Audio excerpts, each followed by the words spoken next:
Jess, I'm Hi. Ariana. Nice to meet you. So good to meet you. So you were a producer on the film as well, and that was years in the making. What is it like to have this TV show out and it's the second season? It's kind of unbelievable. It was like a very long process to even get that film out. So for us to be sitting here with a season two, it feels like a miracle. We feel very blessed. We hope we can continue to tell this story, but it's just been a really great journey, not only creatively, but I feel like I've made um, friends forever. So it's sort of been uh, I couldn't ask for more as a producer. Yes. And why did you decide that this episode would be your directorial debut? I don't know if it was necessarily that I decided so much as I think the collective of like me, Keith, Rafa, and David sort of when we broke down the episodes of the season, they well, first of all, when they decided that I should direct in season two, Rafa said specifically, and we're going to give you the hardest episode ever, because I think that you can do it, and I want you to prove to the world that you can do it. So it's gonna be super hard. And so, if you've obviously watched episode three, I feel like while every episode is, very challenging in its own way, episode three very much was for me as a first timer a terrifying task, but also one that was really exciting. Yeah, it's also just Yeah. probably the toughest episode of the season because you're dealing with church, the N word in prison. It's just like Yeah. the worst Just trifecta to give to a human being. But so a lot of this episode is set in jail, and it's the first family visit. And of course, Miles has to do all of these check ins. Why did you Mhm. make the decision of how the check ins were going to go the first time around? That it is just like this abrupt interruption all through the night? Oh, it wasn't really a decision. It was just me trying to show the best that I could how um, heartbreaking it must feel to not be able to just settle in with your family and have one night of sleep where you guys can just sort of forget for a moment where you are. That count is based on real life, so it's based on an actual like what they actually do. So I think that for me, that scene is the first real sort of rude awakening for that family that up until then I think that they were able to sort of forget for a little bit, that they're not just that they are in just a cute, I'll put in quotes, apartment, that they are playing a racist board game, but they're having fun with their son, and being able to bond as a family, and dealing with very like mundane family issues of being like, we want to have sex, but but what do you do when your kid wants to sleep with you? Like, up until then it's felt like it could have been just any other night, and then when those alarms start and they don't stop, it shakes them and it breaks. It's like a almost like an earthquake that tears apart what this dream was. So it wasn't so much that I chose to have it be interrupted. It was more just that I was trying to be true to what that experience could possibly be. Yes, there's even Yeah, the interruption of when they're playing the game, not the board game, but just kind of playing around that he has to yeah, do. mhm, Yeah, yeah, he has to do the yeah, check-in yeah, again, but and he's like, "Oh, I want ice cream." It's just like you can't have ice cream there. But they're yeah, also trying to smooth it out because this is literally the first time they spent together yeah, as a yeah, quote unquote traditional family because they're married now. yeah. So it was definitely interesting to parlay it as well. Um, Also, another powerful scene I felt had, well, it literally had no words, is when Ashley meets Tina on the other side of the gate and they have that really vulnerable moment. Like, um, why did you decide, oh, they're not going to speak? And what was it like as a director point of view to play out all of those emotions with just a patch of a peach ring? Well, peach rings are pretty awesome. So any chance I can to like show that off, I'm excited about. But for that scene, I think that for us, we felt like in episode 2, when Tina and Ashley have their first conversation about what this visit is, that they had actually, in some way, said everything that one could say about what this experience could be. So I think in crafting this scene, it really was for me to try to put the viewer in their shoes and try to understand that for Ashley and Tina, like they are probably like two of very there's probably not that many women that they're at this prison, and they're alone in this hostile environment. There's literally barbed wire around them. They have guards like watching them from above with guns. Like it's um as much as they wish and hope that when the door is closed and it's just them and their family, and they're in a cocoon of love, that they can forget about all of that. I think the second that she steps onto that porch, Ashley knows, and it hits her like a wave, that this isn't um that this visit isn't going to be the fix that she thought that it would be. If anything, it's just a reminder. It's a reminder that he's in jail and she's not, and they're not together, and it's not something that like one weekend can possibly fix. And I think in that moment, the only person who can understand that is Tina, and all they need is well, is essentially Tina twerking, which makes her laugh, which in this moment is like that. Like laughter is the best, this is corny, but the best medicine for that, because like it's the thing that cuts through that and peach rings. So I think that when they finally see each other and we have that split screen shot and they're on on both sides of that wire fence, I think the only what I was just trying to get across is just that feeling of they have each other, and they know that even though um, they're in this very harsh world, that at least they have this moment.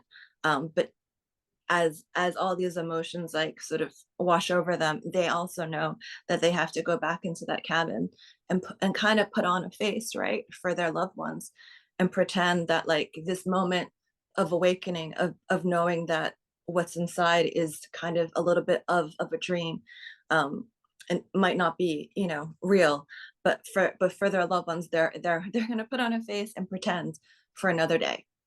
Yes. In this episode, when they're trying to explain the N word to Sean, it's kind of told, the history of it is told through this visual dance lyrical performance. And there's a few like touch points throughout it, that it's during slavery, then it's a bit of the 1950s, and then it's present day. Why did you guys decide to kind of have those touch points in this lyrical moment? Well, I mean, I think it's sort of an impossible task to sort of tell the entire history of the N word. For me and for the incredible choreographer Bugs, I think we just picked moments in time that we thought were pivotal. So starting with that auction block, I think, because that's where it all started from, and then the middle section is actually taken from, or referencing, the very first sit-in at the Woolsworth Diner in 1960, I believe. um, and um, and so like even the like menus that they're using are actually like replicas from that moment in time. And the shot of the woman with the salt being poured on top of her is heavily referencing an actual like photo like from that time. And then moving it onwards to present time, I think that it was important for us to try to show the best that we could that the word had been proclaimed, and that in some ways is a joyful, like brotherly, family friend like word, but then to also show that like this cycle is not over. And the like sit-ins and the protest of the 1960s like we thought that we had moved the needle, but obviously we haven't enough. And so, which is why we ultimately ended with a shooting. And Yeah. in that shooting, we are referencing, the within the dance moves. Books can talk about this better than I, but we're referencing different um, police brutality. It's very emotional. Sorry. It's fine. So the actual like chokehold is being used, and obviously the focus on Comfort, who is the female dancer, she's reaching out like that to me, like represented Oscar Grant's girlfriend when she saw him being shot. And it was more of us just trying to show that this word has evolved so much, but still we have so far to go, and it's a cycle that can't, so far hasn't been broken.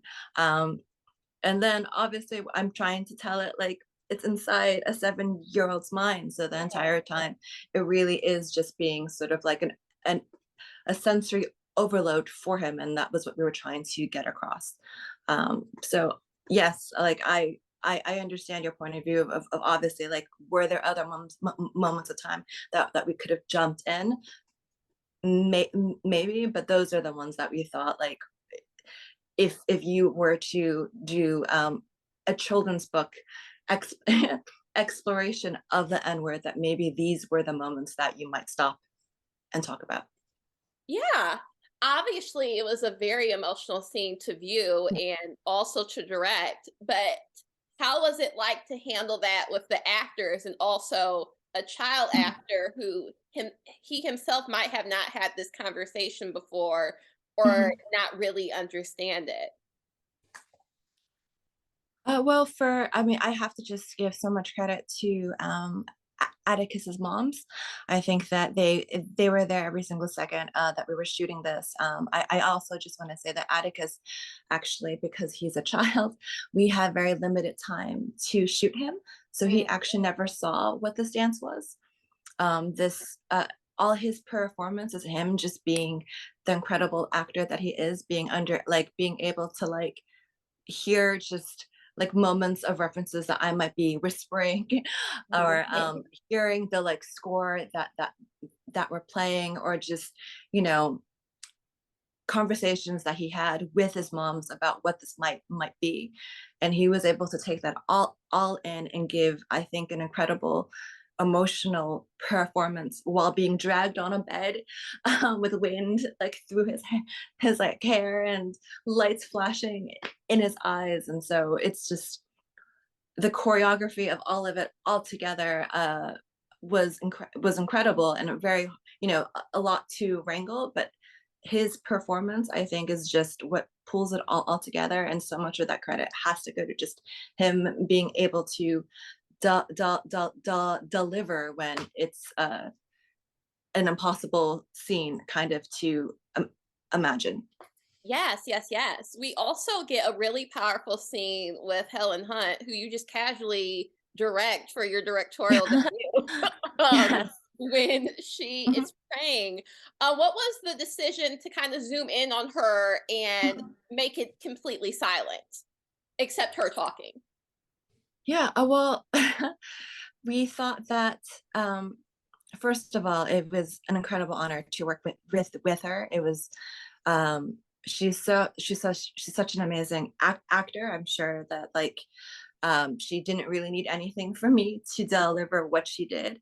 Regarding the craft of that shot, like me and my DP Taran, as well as our incredible gaffer Michael, worked for a long time to try to figure out how to best show visually what it might be like to um, represent someone reaching out and just really trying so hard to grasp faith, and then while she's trying to grasp, realizing halfway through that it's slipping out of her hands, and her anger and her resentment is creeping up and taking over, and because of that she's being left alone on that step. And so I think just trying to keep in mind like all, like what the emotion of the scene was that I was trying to get across. That's kind of why we were like, we started off wide, because it was her literally just being like, hey, what's up, God? And then like as it goes on, she really earnestly is trying. She's trying, and in my mind, like the like universe is also trying to like reach out to like her, but not being able to because of everything that is going on inside her. And then by the time you know, she's done with her prayer, I'll put that in quotes, she is alone, and she's, and that's why we like have the lights go all the way, and it's just her. Yes, it was Yeah, amazing. Well, thank thank you. you so much for taking the time to Of talk course. to me, and congrats on your review. You direct Thank the next you. episode as well, correct? I did, yes. And that's a fun, lighter one. Which is also amazing. But congrats on this, and I hope to talk to you about future projects. Okay, thank you again. Awesome. Thank you so much. Okay, bye.